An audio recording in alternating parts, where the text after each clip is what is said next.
plan. Takit takit. Takit thi, dig ta ta tun tun na dig thi. Ta tun tun na dig thi.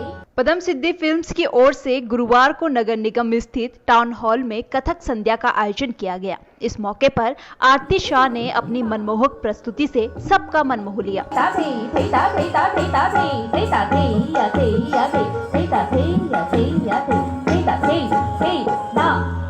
इस मौके पर अभिनेता निर्देशक 72 घंटे Sumeru film और पद्म सिद्धि फिल्म्स के संस्थापक अविनाश ध्यानी ने कहा कि हमारी ओर से नए कलाकारों को मौका दिया जाता है और इस दिशा में हम निरंतर प्रयास जारी रखेंगे। इसका मुख्य उद्देश्य यह है कि देखिए, इतनी बेहतरीन प्रस्तुति हम तब देख पाए जब वो हुई, जब उसको खेला गया। तो ऐसे हमारे बहुत सारे कलाकार हैं हमारे उत्तराखंड में जिनको बढ़ावा मिलना बहुत ज़रूरी है।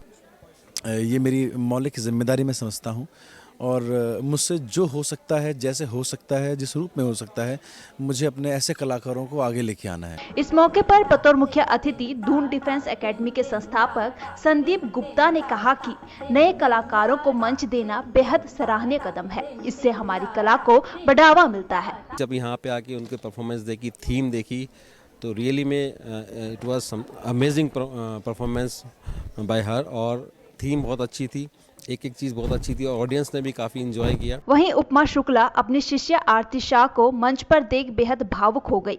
वे बोली, अभी शुरुआत है, कम लोग आए हैं लेकिन जल्द यहाँ अधिक लोग दिखाई देंगे। मेरा नाम उपमा शुक्ला है। मैं वर्तमान में वेलम गर्ल्स स्कूल में डांस फैकल्टी कथक डांस में कार्यरत हूँ।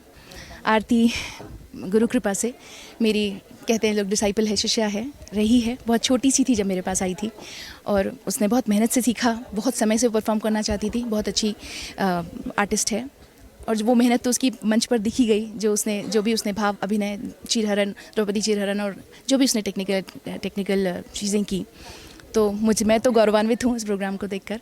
अभ्यास में मैं थी तो मुझे नहीं लगता था कि अंतिम दिन में क्या निकल कर आएगा, क्या निखर कर आएगा। कल के प्रैक्टिस से मुझे लगा कि हाँ, बहुत अच्छा होगा और वो हुआ। तो मैं इसके लिए पद्म सिद्धि, क्योंकि उन्होंने ये मंच दिया, उन्होंने ये इनिशिएटिव लिया और उन्होंने बोला हम करवाएंगे, तो मैं बहुत खुश हूँ क्योंकि मैं वो चीज़ें उतनी जल्दी से अरेंज नहीं कर पाती जितनी जल्दी उन्होंने की। तो मैं उनके लिए बहुत ही थैंकफुल हूँ कि उन्होंने ये मंच दिया और ये इनिशिएटिव लिया। इस मौके पर मेघा ध्यानी, सुनिष्ठा खेतवाल, विभूषित सिंह, श्याम भार्गव और दिनेश तुलसी भट्ट आरती ने भी अत्यंत खूबसूरत प्रस्तुति दी। नमस्कार, आप देख रहे हैं न्यूज़ स्टूडियो उत्तराखंड और आपके साथ मैं हूं प्रदीप तरमोला। आज हमारे साथ खास बातचीत में जो मौजूद हैं वो एक काफ़ी खूबसूरत नृत्यांगना है, कथक नृत्यांगना है और काफ़ी खूबसूरत प्रस्तुति अभी उन्होंने की है। आपको बता दें कि नगर निगम देहरादून में कथक संध्या का आयोजन किया गया जिसमें कि आरती शाह ने काफ़ी अच्छी प्रस्तुति दी और अपनी प्रस्तुति से जो दर्शक थे उनका मन मोह लिया। बहुत बहुत स्वागत है आपका न्यूज़ स्टूडियो उत्तराखंड। शुक्रिया। मेरा जो सबसे पहले सवाल है वो कथक को लेकर ही है। कथक को कहा जाता है कि कथा को प्रस्तुत किया जाता है, तो इसके बारे में कुछ बताइए। कथक यानी कथावाचक। तो सबसे पहले अगर हम कथक की हिस्ट्री में चले जाएं तो पहले इसी तरह इसकी शुरुआत हुई थी। मंदिरों में, गांव में जाकर लोग अपनी कथाएं और जो हमारे जैसे महाभारत हो गया, रामायण हो गया, इन सबको कथा में प्रस्तुत करते थे अपने नृत्य द्वारा। फिर धीरे धीरे हमारे देश में मुगल शासन आया, फिर उसके बाद धीरे धीरे ये डांस फॉर्म पीछे चला गया, लेकिन अब फिर से इस पर प्रगति आई है और इसको फिर सम्मान मिला है और लोग अपने सब नृत्यांगना और जितने भी नृतक हैं सब अपनी प्रस्तुति द्वारा कथा को आगे दर्शाते हैं। उत्तराखंड की बात की जाए तो यहाँ पे कथक का कितना स्कोप है? कथक का अगर मैं स्कोप देखूँ तो जैसे उत्तराखंड हमारा गढ़वालियों का है, जैसे कहते हैं यहाँ पे गढ़वाल के लोग ज़्यादा हैं, पर अब धीरे धीरे यहाँ पे और भी बहुत सारे लोग हैं, वैरायटी ऑफ पीपल आ गए हैं। तो कथक यहाँ पे सबसे पहले जो मैं बोलूँ तो मेरी जो गुरुजी है उपमा शुक्ला जी और उनके जो गुरुजी है मधुकर आनंद जी, तो उनके द्वारा ही कथक यहाँ पे प्रचलित हुआ था। तो और फिर मेरी गुरुजी जो हैं उनसे मैंने कथक नृत्य की शिक्षा प्राप्त करी और अब इसका स्कोप काफ़ी बढ़ गया है। ऐसा नहीं है कि अब हमें कथक सीखने के लिए दिल्ली जाना पड़े या बाहर जाना पड़े। हम देहरादून में रहकर भी अच्छा कथक सीख सकते हैं। आपकी शुरुआत कहाँ से हुई कथक नृत्य को लेकर? मेरी शुरुआत भातखंडी संगीत महाविद्यालय है, वहाँ से हुई। वहीं पे मैंने एडमिशन लिया था, तो मैंने 6 साल वहाँ से कोर्स किया। उसके बाद मैंने BA भी किया, फिर MA किया, फिर धीरे धीरे बस इस कला में डूबती चली गई और पता भी नहीं चला कब 10 साल निकल गए। और अगर यहाँ पे महिलाओं की बात की जाए कथक नृत्य को लेकर, उनको क्या संदेश देना चाहेंगे आप उत्तराखंड की महिलाओं को? महिलाओं को, जैसे मैं कथक सिखाती भी हूँ, तो काफ़ी महिलाएं हैं जो मुझसे सीखती हैं, जो उनका इंटरेस्ट है कि वो भी सीखे। कथक को कई लोगों को लगता है कि अच्छा हम डांस सीख रहे हैं, हम नृत्य शैली सीख रहे हैं, तो हमें डांस तो करना नहीं है, हमें स्टेज में तो चढ़ना नहीं है, तो क्या फ़ायदा सीख के। ऐसा नहीं है। कई महिलाएं हैं जो स्टेज में नहीं चढ़ती हैं पर वो सीखती हैं, क्योंकि कोई भी कला आपको अंदर से बदलती है। तो कोई भी कला सीखने से आपका अंदरूनी परिवर्तन होता है, तो वो आप तभी समझ पाओगे जब आप उस कला को सीखोगे। बिल्कुल सही कहा है आपने कि कला एक प्रस्तुति होती है, ज़रूरी नहीं कि स्टेज में जाके उसे प्रदर्शित किया जाए। अपने लिए भी कला सीखना बहुत ज़रूरी होता है।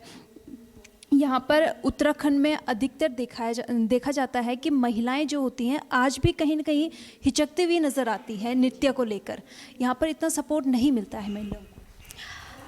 अगर मैं पुरानी बात कहूँ तो हाँ, ऐसा होता था जब मैं गांव वगैरह में जाती थी, और तो वहाँ पे नहीं, शादियों में भी महिलाएं डांस नहीं करती थी। पर अब धीरे धीरे परिवर्तन हो रहा है, समाज परिवर्तित हो रहा है, तो अब धीरे धीरे महिलाएं भी आगे आने लगी हैं और इस कला को सीखती हैं और डांस नृत्य वगैरह करती हैं। मतलब अब ऐसा नहीं है जैसे पहले था, धीरे धीरे चेंजेस आ रहे हैं और अच्छा है, सीखना चाहिए। जहाँ आजकल के युवा अधिकतर जो शोर शराबा का म्यूज़िक होता है उसे ज़्यादा पसंद करते हैं, क्लासिकल डांस को पसंद करते हैं, वहाँ एक और कथक नृत्य की आपने इतनी अच्छी प्रस्तुति दी है। इस चीज़ में मैं कहना चाहूँगी, जैसे मैंने अपने स्टार्टिंग में भी कहा था कि आजकल बच्चों को वेस्टर्न चीज़ें बहुत ज़्यादा भाती है। ऐसा नहीं है कि मैं बहुत बड़ी हूँ, I am just 24 right now. तो और मैंने जब डांस सीखना शुरू किया था तो मैं उस टाइम पे आई थिंक 8th क्लास में थी, तो मैं भी वेस्टर्न सीख सकती थी। बट आपको वेस्टर्न सीखने के लिए मुझे ऐसा लगता है कि आपने सीखा, चलो ठीक है, 1 महीने में सीख लिया या कुछ महीनों में सीख लिया, बट क्लासिकल, चाहे वो क्लासिकल कथक हो, चाहे भरतनाट्यम हो, चाहे संगीत हो, तो इस चीज़ को सीखने के लिए आपको पेशेंस की ज़रूरत होती है। आपको अपने साल देने पड़ता है, उस कला को साधना पड़ता है। और जब आप किसी चीज़ को साधते हो तो आप सर से लेकर पैर तक पूरे परिवर्तित होते हो। तो आपको पता चलता है कि अच्छा हमारा जो आर्ट फॉर्म है वो क्या है। आप अपनी रूट से, अपनी जड़ों से जुड़ते हो। जो वेस्टर्न, जितनी भी वेस्टर्न चीज़ें हैं, शोर शराबा वाला म्यूज़िक है, वो आपको आपकी जड़ों से नहीं जोड़ेगा। जब हम एकदम से हमारे साथ कुछ होता है तो हम बोलते हाय माँ, एकदम से क्यों माँ याद आती है? क्योंकि हमारी जड़ हमारी माँ है।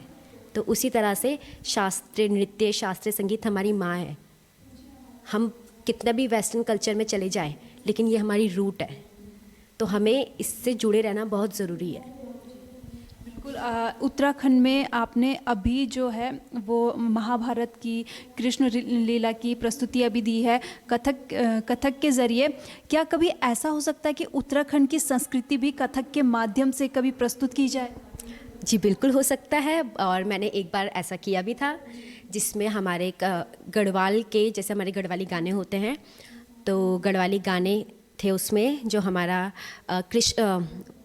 गणेश के उसमें बजता है मांगल गीत, और उसके साथ हमारे कथक के बोल थे, तो दोनों को मिक्सचर करके हमने उसको प्रस्तुत किया था। तो ऐसा है, और हमने इसको पहले भी किया है। आप भी एक युवा पीढ़ी से हैं, वहीं अगर उत्तराखंड में देखा जाए तो आजकल का जो युवा है वो अपनी संस्कृति को भूलता जा रहा है। जो यहाँ की मूल भाषा है गढ़वाली कुमाऊनी, आजकल के युवा उनको भी नहीं जानते हैं। हमारी जो पहनावा है उनको नहीं जानते हैं। जो हमारी संस्कृति थी उनको भी धीरे धीरे दूर होते जा रहे हैं युवा। उनको क्या संदेश देना चाहिए? उनको मैं यही कहना चाहूँगी कि बहुत आसान होता है दूसरों की चीज़ें अडेप्ट करना। मुश्किल होता है अपनी वास्तविकता को ग्रहण करना। हम चकाचौंध देखते हैं, हम देखते हैं अरे वाह उसने बहुत अच्छा पहना है, तो हम उसको ओढ़ने लगते हैं कि हम भी ऐसा पहनेंगे। बट कभी आपने अपने ऊपर देखा है, फिर आईने में जाकर देखिए कि आप उसी में कितने खूबसूरत लग रहे हैं, लेकिन हम वो नहीं देखते हैं, हम बाहर देखते हैं। तो हमें इतना बाहर की तरफ आकर्षित होने की ज़रूरत नहीं है, जब हमारे पास इतनी खूबसूरत चीज़ें हैं। हमारे जो गढ़वाल के पहनावा है बहुत खूबसूरत है। मैंने गढ़वाली फोक डांस मैंने नेशनल लेवल पर भी प्रस्तुत किया है, और नेशनल लेवल में हमारा जैसे वीर नृत्य होता है, रणभूत होता है, पांडव नृत्य होता है, ये सब मैंने किया है। तो ऐसा नहीं है कि मैं सिर्फ क्लासिकल करती हूँ, मैं फोक भी करती हूँ, क्योंकि एज अ गढ़वाली गर्ल मेरा ये भी फ़र्ज़ है, क्योंकि वो भी मेरा ट्रेडिशन है, वो भी मेरा कल्चर है, तो मैं वो भी प्रस्तुत करती हूँ। तो मेरे हिसाब से अपनी जड़ें, क्योंकि मेरा मानना ये है कि ये हमारी जड़ें हैं, तो अपनी जड़ों से जुड़े रहना बहुत ज़रूरी है। हम बहुत ज़्यादा दूसरों को देखकर उनसे प्रभावित होकर उनकी ओर चलने लगते हैं, पर हमें इसमें सोच और विचार करने की बहुत ज़रूरत है कि हमारे पास जो है हम उसकी कदर करें। जो इंसान अपनी माँ को माँ नहीं बोलेगा, वो दूसरे की माँ को माँ बोल सकता है? नहीं ना। जब वो अपनी भाषा की इज़्ज़त नहीं कर रहा है, तो वो अंग्रेज़ी सीख ले, अंग्रेज़ी सीख के वो कहीं भी चले जाए, पर उसकी वास्तविकता वहीं ख़त्म है। बिल्कुल सही कहा आपने कि अपनी मातृत्व की कदर करना बहुत ज़रूरी है। सबसे पहले अपनी संस्कृति को अपनाना बहुत ज़रूरी है। लोग अधिकतर जो दूसरे की संस्कृति होती है उसकी तरफ आकर्षित होते जाते हैं, अपनी संस्कृति को भुला देते हैं, जो कि दूसरों की संस्कृति अपनाना सही है, लेकिन अपनी संस्कृति को भी ना भूलना बहुत ज़रूरी है। बहुत बहुत शुक्रिया आपका हमारे साथ बातचीत। धन्यवाद।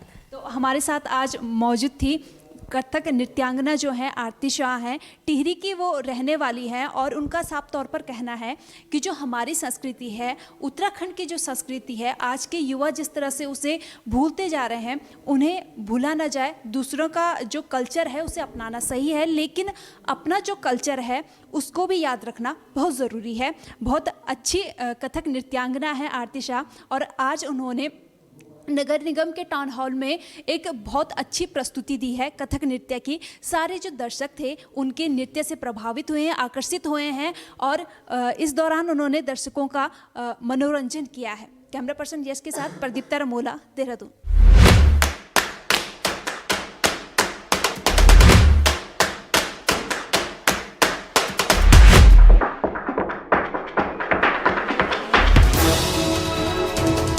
उत्तराखंड की हर खबर सिर्फ न्यूज़